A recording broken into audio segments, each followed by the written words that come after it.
Welcome to 2026, and the first video of the year is us going to be talking about the commander decks from Law 1 Eclipse. This deck I'll be going over is called Blight Curse. It is a Jund commander deck that's all about pressuring and slow, painful value. But the big question is this actually a good precon, or is it just flavor doing all of the work for it?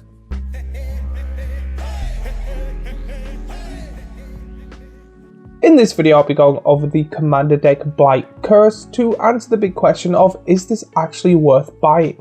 I'll be going over the commander, the sub-commander, and then each contents of the decks by card types, so creatures, enchantments and stuff like that. So if there's only a certain part you're interested in, you can fast forward to that. But I would really appreciate it if you watch the full thing.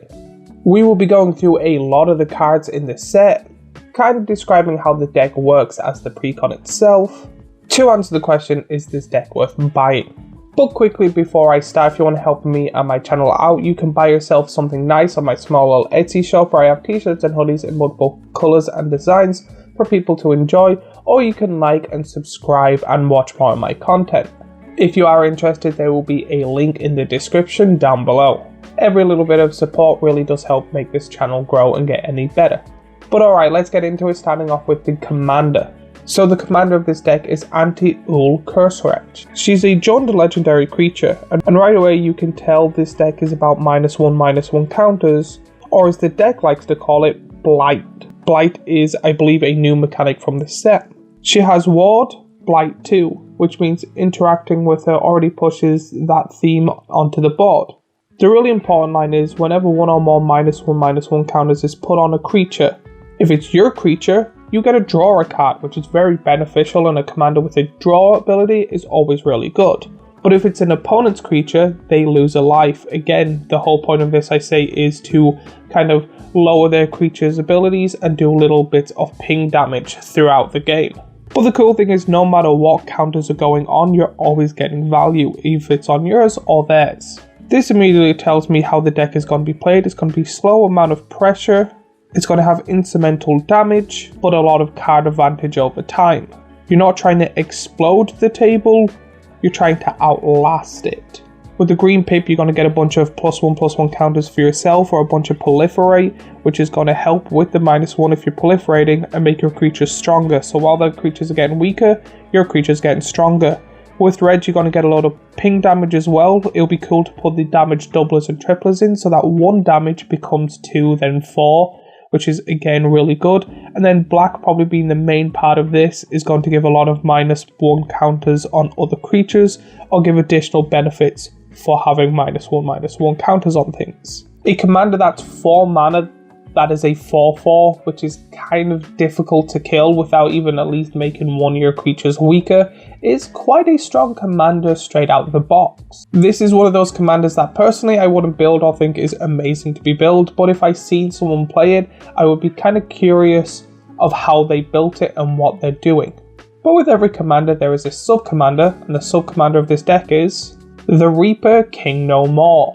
This one immediately feels a bit more aggressive compared to Anti-Ul. When it enters, you're putting a -1/-1 count on up to 2 target creatures right away, so it affects the board instantly. But the big payoff is happen when a creature with a -1/-1 counter on it dies. Once per turn, when one of your opponent's creatures die with a counter on it, you get to steal it and put it onto the battlefield under your control. So instead of slow chip damage, this commander rewards you actually killing things. This turns the deck into more of a grindy mid-range strategy where removal becomes value. The Reaper is about turning your opponent's creatures into your board presence. Personally, I think this is better than the original Reaper King because it's way easier to cast, because you can cast it for 3 mana or you can cast it for 6. Where it doesn't matter what pips you use. I do like it when it has hybrid mana, where one is a color and then one is generic mana. I do think most of the time you're going to try and aim for just 3 mana for the 3/3. However, paying maybe 2 and then a generic 2 to be able to put 2 -1/-1 counters on things is really good. This card is really powerful, especially with the color pips in it, because even if you don't get the ability to steal stuff with your commander. It has a black pip which has a lot of board kill spells where you get to steal other people's things. It's usually a blue-black thing, but a lot of the cards are black. However, if that's not even the case, there's a lot of recursion in black, so even if someone kills your commander, you don't have to put it in the command zone. You can put it in the graveyard and bring it back on your turn, restarting the cycle without the command attacks. Red will be good for a lot of burn spells to finish off, so if you put a -1/-1 counter on something and then kill it with a shock or something, you're then able to get that creature. And be able to do both of this, you will need a lot of ramp, which is mainly for the green pip or the proliferation to make those -1/-1 counters stronger. When it comes to this thing, I actually do like the Reaper King No More as a commander, way more than the face of the commander itself. This is a kind of a deck I would build, however I would build it slightly different and with a different commander. I like the theme of it and I like what it does, however I would like to play it with maybe a Traxxer or something like that instead, and just have this in the 99, but out the two, I think the Reaper is way better as a commander. It has more different variations of style, and also I think just the classic phase of I'm going to show you how your deck works with your own cards is kind of the way this deck wants to be built. The main thing I like about this card is second it is cast, it's already starting to do something, where I think not many commanders or not a lot have that really ability. You could get rid of maybe someone's small creatures straight off the bat, or they're kind of, not the mana rocks, the mana dark creatures that they have. Instantly when I seen this, I went, this would be funny with Toxrill, but Toxrill has the blue pip in it, so it can't be played. However, building a different deck with those two in it would be amusing in my opinion. Same with the, cannot remember the name, the Black God from the Kaldheim set, where you get to steal people's stuff as well. So again, there's a lot of steal cards, you can have a lot of graveyard recursion cards and a lot of fun with this commander. I think it feels more proactive than the commander of the deck. I think the commander of the deck is kind of slow and steady wins the race, where this one is the best defense is an attack.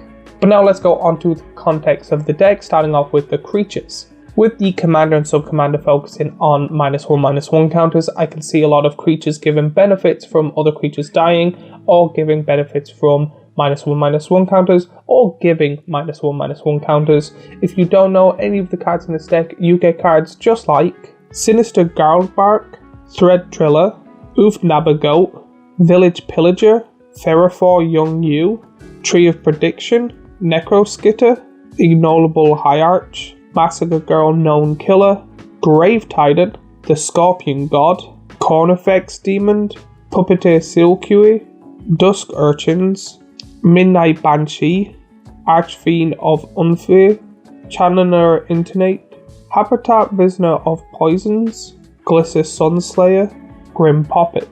Overall, I find these creatures are very focused on what the deck needs to do, rather if you switch it out from the commander to the sub-commander, or if you want to keep it the way it is.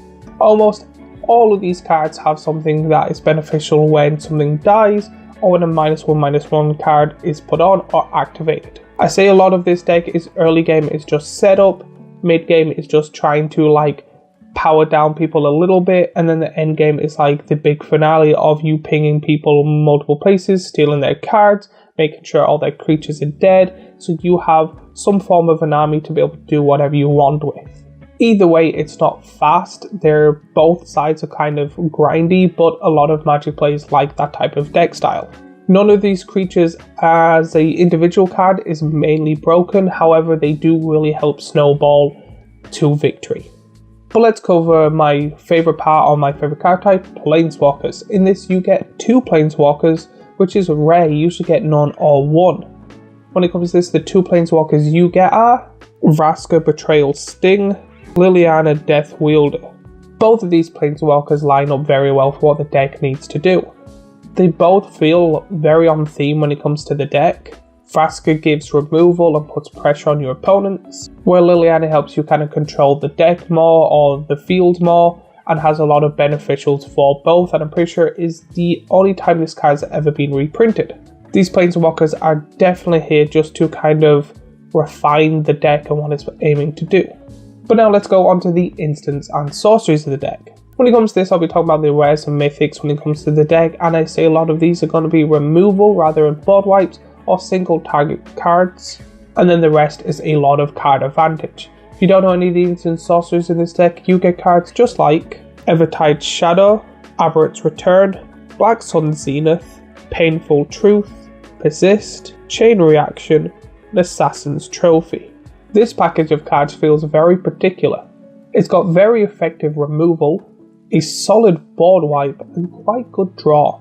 Black Sun Zenith and Assassin's Trophy are two amazing cards that go really well in this deck. None of these are flashy in my opinion, but the great thing about it is most of these or all of these don't feel fully useless. But now let's move on to the artifacts. When it comes to the artifacts, it's kind of also like the Planeswalkers. There's only two I want to talk about because the rest are mana rocks and stuff like that that are in every single precon. So if you don't know the two cards I'm on about, they are Wicked Smith's Tools, Chillman in the Sun. Usually there's the weakest part of the deck, that's not the lands, and I think the artifacts is this section. I don't think either of these cards are amazingly good. They're good and not the best in my opinion, and there's probably artifacts I can't think of any from the top of my head that would do better than these two. Personally, I would rather more fast mana than these two cards, with this side kind of ability on them put on. But now let's go on to the enchantments of this deck. When it comes to the enchantments in the deck, there's only really three I want to talk about, and those cards are Grave Venerations, Puka's Covenant, Everlasting Torment. These enchantments are very leaning towards punishment. Everlasting Torment is especially important because it makes sure that damage counters actually matter.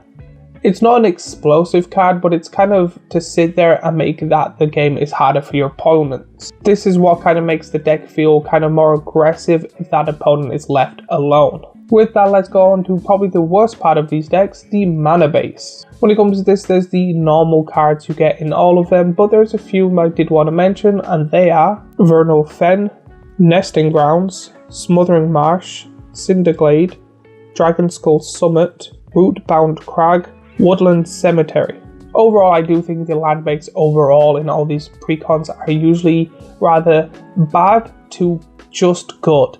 This is more in between those two where it's okay, there is some good land bases in here, but for a 3-color deck not having like a filter land, which they've put in other decks before, just doesn't make sense. And there is just your kind of generic cards that they could have put in that's better. They seem to put in cycling dual lands in all of the decks, where this does not need it in my opinion at all. If you think differently, let me know in the comments down below. But what are my overall thoughts and opinions when it comes to this deck? To be honest, I think just looking at the commander and sub-commander, you kind of guessed, if you've been playing Magic for a little bit, what cards are going to be in here and what the aim of the deck is planned. It's a very simple beginner-friendly deck, which I think, actually looking through the cards, a new person buying this straight out, I do think is worth it, because the deck seems easy enough to understand. The cards are kind of the generic cards that most people have anyway, which is also really good. And having a precon deck that is straight out friendly to a new player is always really good. The only thing I would fix is the land base for them. It is very much a deck that is, this is the plan, you better stick to it. I do love that -1/-1 counters are getting more love over the years. When I first started playing, like the Scorpion God was a deck that people wanted to play all the time, but there wasn't that many cards that really worked well with it. So the fact that we're going to be getting more and more makes it that people that did want to play that could eventually do that type of thing. And the fact that the deck is kind of a slow-paced deck means that newer players are able to learn more because there's more turns. It's not like a kind of CDH turn 4, everyone loses. They're probably around 8 to 10 kind of rounds type of games, which means players are able to see more cards, see how people interact, and how other players interact late game.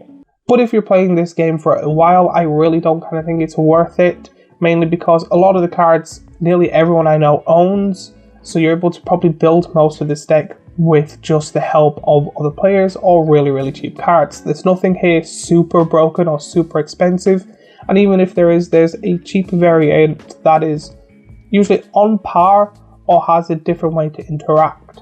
Personally, I think the best thing you can do with this is buy the sub-commander on its own and build your own variation of the deck from scratch. When it comes to this, I would probably give this deck a 7.8 out of 10. It's got a really strong theme, it has good synergy, and a fun play style, but is a bit on the slower side.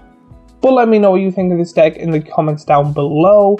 Let me know if there's anything that I missed out or anything like that, or how you would build it if you've built the deck and it's on Moxfield or something like that. Let me see it. While you're down there, remember to like and subscribe and do all that YouTubey stuff we always ask for. And as always, if you like this video, I have last week's Magic the Gathering video here, a playlist of all the Magic Gathering stuff I make here, and a subscribe button here, and I shall see you all in the next video.